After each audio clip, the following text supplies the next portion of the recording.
여러분, 이런 직장 생활하면 이런 적이 있습니까? 윗사람, 내 상사가 출근하면 나도 열심히 일하는 척하고, 보면은 열심히 일하는 척하고, 많이 그렇잖아요. 두 번째, 야, 대충 해. 일 더 한다고 월급 더 주냐? 이런 말 하잖아요. 여러분, 그런 데 넘어가면 안 돼요. 그게 바로 실패하는 사람.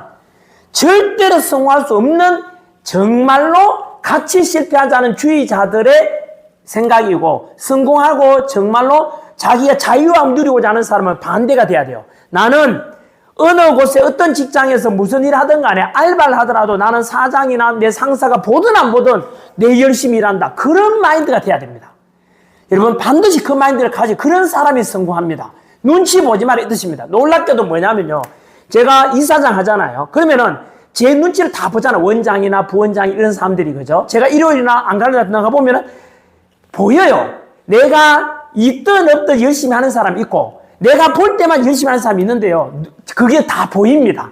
여러분, 나무도 그렇거든요. 나무 밑에 있으면 위에서 잘 안 보이면 위에 올라가면 다 보여요. 신기합니다, 여러분. 그래서 여러분들은요, 그냥 내가 열심히 일한들, 야, 원래 일 좀 더 하면 월급 더 주냐? 라고 옆에 부추기는 또 친구들, 절대 그 말 듣지 말라고요. 왜냐하면, 더 일 더 하면은 월급 더 주냐? 그게 아니고, 내 직장이잖아요. 여러분, 돈만 바라보고 내가 직장 생활한다고 얼마나 초라해집니까? 나는 어느 직장 가더라도 눈치 안 보고, 내 할 일 열심히 한다. 그리고 내 성과를 내고 싶다. 그게 주인 마인드입니다. 여러분, 사명대상가 예전에 중국 그 고성의 이야기인지 수처작주, 입처계진이란 말이 있어요. 어느 곳에 처하더라도 수처작주, 만들 작자, 주인이 되라는 뜻입니다. 입처계진, 어느 곳에 들어더라도 입처계진, 모두가 진짜가 되라 이 뜻입니다. 쉽게 말하면 여러분들은 알바를 하더라도, 직장에 들어가더라도 거기에서 눈치 보고 내가 가짜다, 변두리, 이게 아니고 언제나 내가 알바를 하더라도, 내가 청소를 하더라도 내가 우주의 중심이고 내가 언제나 그게 메인이다. 언제나 주인정신 가지라는 뜻입니다. 어느 곳에 가더라도 그런 생각이 필요합니다, 여러분. 아무튼 직장생활 할 때 제가 이런 걸 팁으로 드릴게요. 사장이나 상사 눈치 보지 말고, 왜냐하면 그렇게 한번 눈치 보기 시작하면 내 삶이 초라해져요. 나는 내 맡은 바 일에 대해서 눈치 볼 거 없이 일 시키든 누가 사장이든 상사 있든 없든 내 할 걸 다 한다. 그게 여러분, 그게 인정받는 방법이에요. 왜냐하면 위에서는 뭐라고? 다 보인다니까요. 입처계진, 수처작주, 어느 곳에 처하더라도 주인이 되어라. 어느 곳에 있더라도 진짜가 되어라 이 뜻입니다. 그 MBC에 그 당시에 창사 특집 드라마가 있었거든요. 그게 제가 수능 강의 초기 때였어요. 그 시청률이 그 60%까지 갔던 걸 기억나고 한 55편짜리 그 드라마인데 제가 그 프로를 수십 번 봤습니다. 무려 50편짜리를. 왜 수십 번 봤는지 아세요? 그게 바로 성공의 기준이었어요. 저는 학원 강사였잖아요. 그때 제가 심지어 학원 강의, 그 단과 강의에 있잖아요. 캐치프레이즈 무슨지 아세요? 의원은 의술로 승부하고 강사는 강의로 승부한다. 이렇게 캐치프레이즈였어요. 그게 뭐냐? 허준은 뭐로 승부하죠? 그게 자신의 사부가 이순재였지 않습니까? 그죠? 유이태. 이순재가 사부였는데 자기 아들이 영시원찮아. 그것도 의원인데. 반면에 아들은 늘 비겁하고 반칙으로 승진하려고 했고. 그죠? 반면에 허준은 한의학 과거 시험 보러 가다가 환자 돌보다고 결국은 과거 시험도 못 치르잖아요. 그것을 알고 난 뒤에 이 스승이던 이순재, 유이태가 허준의 진면목을 알고 난 뒤에 결국은 허준은 이렇게 해서 실력으로 승부하고, 그죠? 반면에 이 유이태 아들은 이놈은 계속 꼼수로 승부해요. 결국은 허준이 그렇게 많이 갈굼 당하잖아요. 대장금도 비슷하죠. 하지만 허준이 결국은 실력으로 승부해서 최고의 궁중의 최고의 명의가 되지 않습니까? 동의보감도 쓰게 되고요. 그때 제가 감동적이 되고, 그때 제 강사 초기 때인데 저도 그걸 원했어요. 학원 강사 마찬가지 1타 강사까지 올라가는데요. 그냥 꼼수 쓰지 말고 나도 실력으로 오직 강의로 승부하자 이래가지고 저한테는 엄청난 동기부여 해준 사람이 바로 허준의 그 당시에요. 제 제자들 중에서 그 당시에 비디오 테이프거든요. 비디오 테이프 50개짜리 한 20만 원 정도 했는데 그걸 제가 수십 명을 사줬어요. 내 제자들. 한의대 갔는데 너희들도 의사가 되더라도 환자 신분을 보는 게 아니고 바로 허준처럼. 허준은 어떻게 하는지 알죠? 허준 보세요. 금방 제가 이야기 딱 나오잖아요. 허준은 당상관을 지냈던 부인이 아니죠. 그 선조의 공빈 김씨의 동생, 남동생이죠. 그러니까 왕실에서 자기 누나가 그러니까 왕과 왕비잖아요. 어쨌든 빈이잖아요. 그러니까 이놈이 완전히 개망난이야.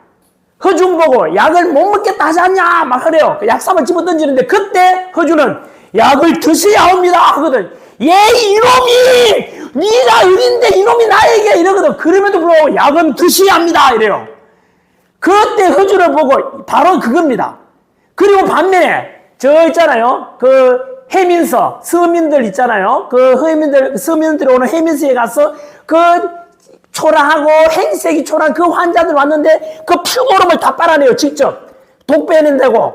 예? 그거 보면서 야 제가 감동이 뭐겠습니까? 여러분 바로 그겁니다. 이 방송을 혹시나 보는 의사 선생님들 계시면은 꼭 허준처럼 높은 사람 앞에서도 가서도 한없이 당당할 수 있고, 그리고 해밀스의 약자 앞에 가서는 한없이 나약하고 그 사람을 직접 피고름 훌쩍 빨아내주는 그 정신이 나는 너무 멋있었어요. 그래서 저 역시 학원 강사지 않습니까? 학원 강사 중에 강사하니까 수험생 중에서도 돈 많고 똑똑한 애들이 있고 그렇지 못한 애 있잖아요. 여러분 학교 쌤도 혹시 이 방송 보신다면 학교 쌤들도 마찬가지지요. 학교 쌤들도 보통 돈 많고 잘생기고 이쁘고 공부 잘하는 애들을 챙겨주고 말 안 듣는 애들을 이렇게 좀 홀대할 수 있지 않습니까? 정반대죠. 이런 말이 있지 않습니까? 여러분 건강한 자에게는 의원이 필요 없죠. 바로 의원은 환자에게 필요하지 않습니까? 학교 선생님을 필요로 하는 학생들은 누구지요? 선생님을 필요로 하는 학생은 공부 잘하고 똑똑한 애가 아니고 걔들은 가만 놔둬도 공부 잘해요.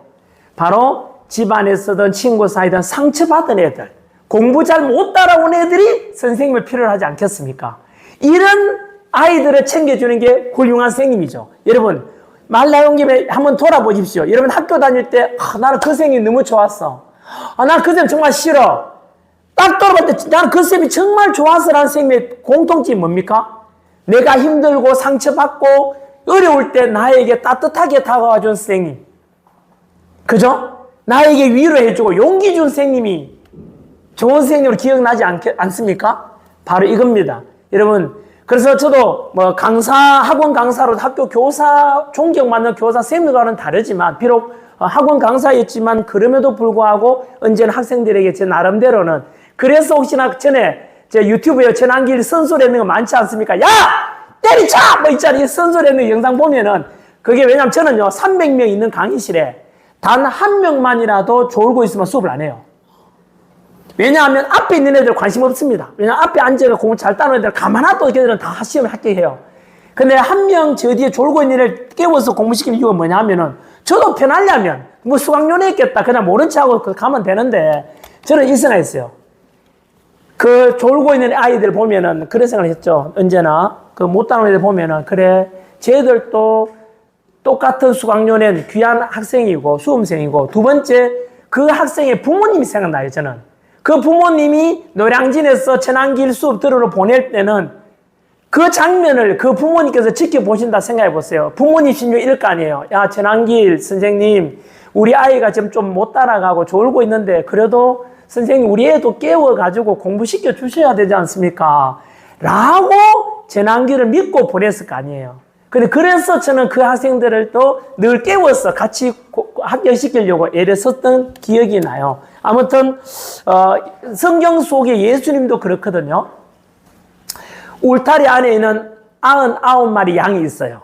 근데 한 마리가 길 잃어서 나갔어요.